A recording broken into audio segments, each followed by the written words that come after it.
എൻ്റെ പേര് നാദിയ. ഞാനിപ്പോൾ ഈ വീഡിയോ ചെയ്യാൻ കാരണം ഒരു അലർജി സംബന്ധമായ ഒരു വീഡിയോ ഞാൻ കണ്ടു, അതിന് കമൻ്റ് ഇട്ടു. അപ്പോൾ ഒരുപാട് പേര് എന്നോട് ചോദിച്ചു എന്ത് മരുന്നാണ് കഴിച്ച, ഏത് ഡോക്ടറെ കണ്ടേ, എവിടെയാണ് കണ്ടതെന്നൊക്കെ. അപ്പോൾ ഡീറ്റെയിൽ ആയിട്ട് ഞാൻ പറയാമെന്ന് വെച്ചു. എനിക്ക് വർഷങ്ങളായിട്ട് അലർജി പ്രോബ്ലം ഉള്ള ഒരാളാണ്.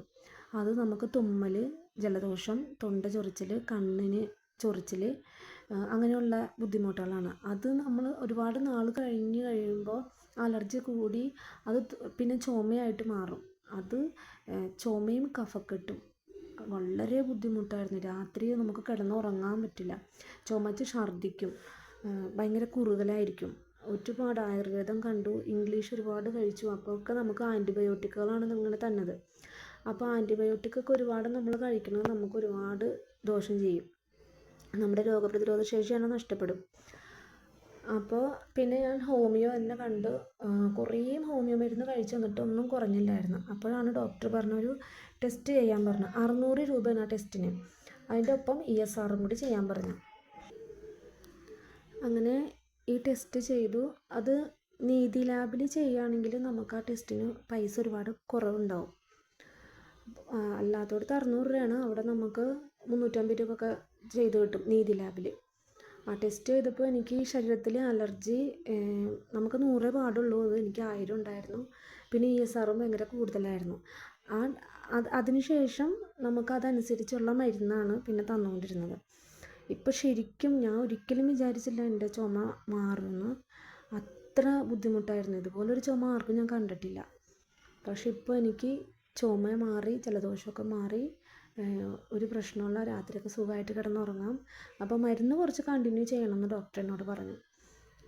ഇതൊന്ന് കുറയണം ശരീരത്തിൽ. അപ്പോൾ എനിക്ക് നല്ലോണം മാറി. പിന്നെ മെയിനായിട്ട് നമ്മൾ ഒരുപാട് കാര്യങ്ങൾ നമ്മൾ ശ്രദ്ധിക്കാനുണ്ട്.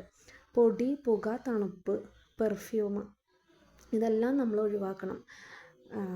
നമ്മൾ മരുന്ന് കഴിക്കുന്നതുകൊണ്ട് മാത്രം കാര്യമില്ല. നമുക്ക് അലർജിക്ക് കാരണമായ കാര്യങ്ങളൊക്കെ നമ്മൾ അവോയ്ഡ് ചെയ്യണം.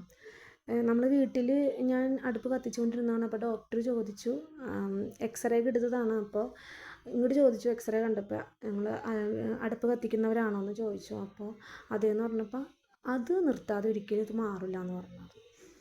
ഞാനിപ്പോൾ ഗ്യാസിൽ മാത്രമാണ് ചെയ്യണത്. പിന്നെ നമ്മൾ വീട്ടിലാരെങ്കിലും പുകവലിക്കുന്നവരുണ്ടെങ്കിൽ അത് നിർത്തണം. കാരണം എന്നോട് ഡോക്ടർ പറഞ്ഞു, ഇപ്പോൾ നമ്മുടെ അടുത്ത് നിന്ന് അവർ പുക വലിച്ചില്ലെങ്കിലും പുറത്ത് പോയി വലിച്ചിട്ടാണെങ്കിലും അവരുടെ ശ്വാസത്തിൽ നിന്ന് നമുക്ക് ബുദ്ധിമുട്ട് വരും.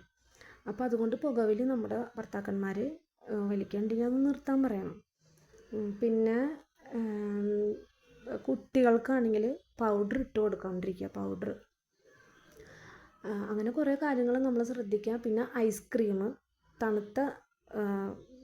തണുത്തതൊന്നും കഴിക്കാണ്ടിരിക്കുക, ഐസ്ക്രീം ഒഴിവാക്കുക. പിന്നെ പുറത്ത് പോകുമ്പോൾ നമ്മൾ മാസ്ക് ഉപയോഗിക്കുക. ഇങ്ങനെയൊക്കെ നമ്മൾ ശ്രദ്ധിച്ചാൽ തീർച്ചയായിട്ടും മാറും. ഹോമിയോ നല്ലതാണ്, എനിക്ക് അനുഭവമാണ്.